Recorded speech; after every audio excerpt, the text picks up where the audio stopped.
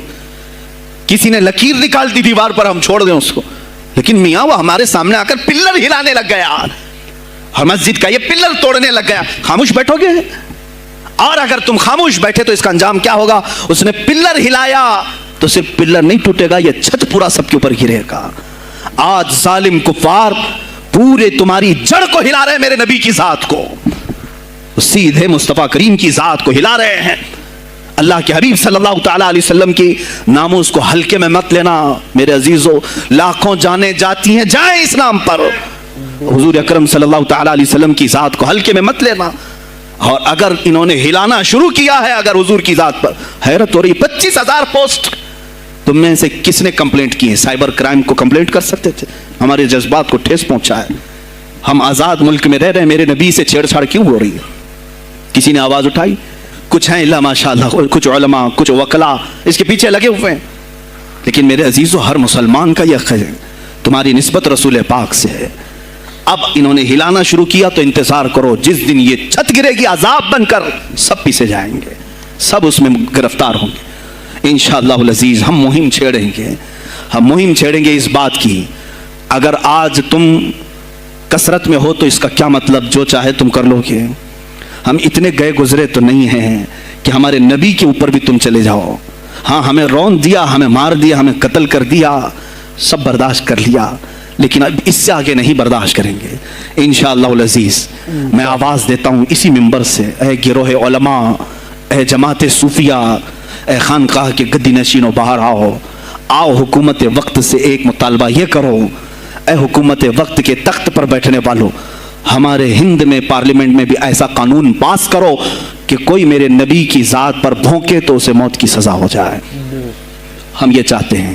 اگر اس قانون کو تمہیں لانے میں کچھ زندگیوں کی ضرورت ہے, دیکھیے فقیر حاضر ہے اور میرے ساتھ بھی کچھ تمہارے لیے حاضر ہوئے ہیں, لے لو ہماری جانیں اور ایک قانون ایسا بنا دو تاکہ قیامت تک پھر یہاں پر کوئی نہ بھونکے میرے نبی کی ذات پر. تم قانون صرف میرے نبی کے لیے نہیں, تم اپنے دیوی دیوتاؤں کے لیے بناؤ, شانتی سے رہو. ہم نے کبھی تمہارے خلاف بھونکا نہیں ہے, ہم نے کبھی دیوی دیوتاؤں کو چھیڑا نہیں ہے, اس لیے کہ اسلام اس کی اجازت نہیں دیتا. ہم گالی نہیں دیتے, ہم اسلام کی حقانیت سے بیان کرتے ہیں. لیکن خاموش رہنے کی یہ سزا ہمیں دی جا رہی ہے کہ ہمیں گالیاں دیتے دیتے یہ اب ہمارے نبی تک پہنچ گئے, ہماری ماں عائشہ صدیقہ تک پہنچ گئے, اور ہمارے تمام اکابرین اسلاف تک پہنچ گئے. اور 25 کروڑ کی تعداد میں خاموشی یہ اچھی نہیں ہے میرے عزیزوں, اچھی نہیں ہے. آج افسوس اسی بات کا ہے جن کو اللہ تعالیٰ نے اپنے نبی کی نیابت عطا کی ہے, وہ نائب رسول ہیں یا کسی خانقاہ کے گد نشین ہیں. تم یہ مت سمجھ لینا کہ تمہارے آبا و اجداد کمال کے تھے, بزرگان دین تھے, تم چھوٹے جاؤ گے. نہیں, سوال تو ہوگا, تمہیں سوال ہوگا, مجھ سے بھی ہوگا. میں یہ نہیں کہہ رہا ہوں کہ میں کوئی الگ ہوں, سوال ہوگا. آؤ سر جوڑ کر کے ہم اس سلسلے میں کوشش کریں. غوث پاک رضی اللہ تعالیٰ عنہ کا یہی میسج تھا. ہندوستان میں شہاب الدین غوری نے جو پرچم اسلام لہرایا, وہ آج تک اس کی دین ہے کہ مسلمان زندہ ہیں, مسلمان باقی ہیں.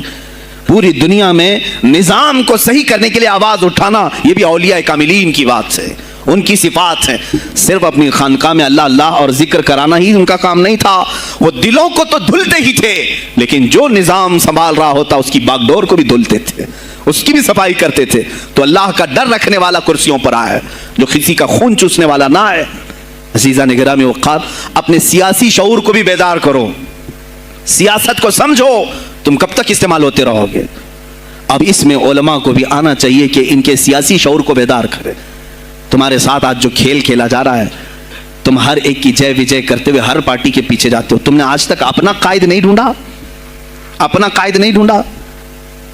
اور ان کو دیکھو, وہ کہتے ہیں کہ اگر پیٹرول 200 لیٹر بھی ہو جائے تو ہمارے قائد تو یہی ہیں, اس لیے کہ ہمارا ہم مذہب ہے, وہ ہمارے مذہب کی بات کرتا ہے. تمہارا کون ہے میرے عزیز؟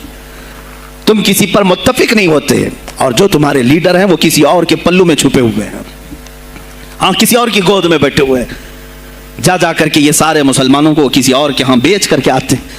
یہ سیاسی شعور بیدار کرو. مجھے معلوم ہے میری یہ باتوں کا سب سے زیادہ ایکشن کون لے گا, مجھے معلوم ہے. سب سے زیادہ کس کو کھلبلی مچے گی وہ بھی مجھے معلوم ہے. اس لیے کہ میں ان سیکولر پارٹیوں کے بارے میں بول رہا ہوں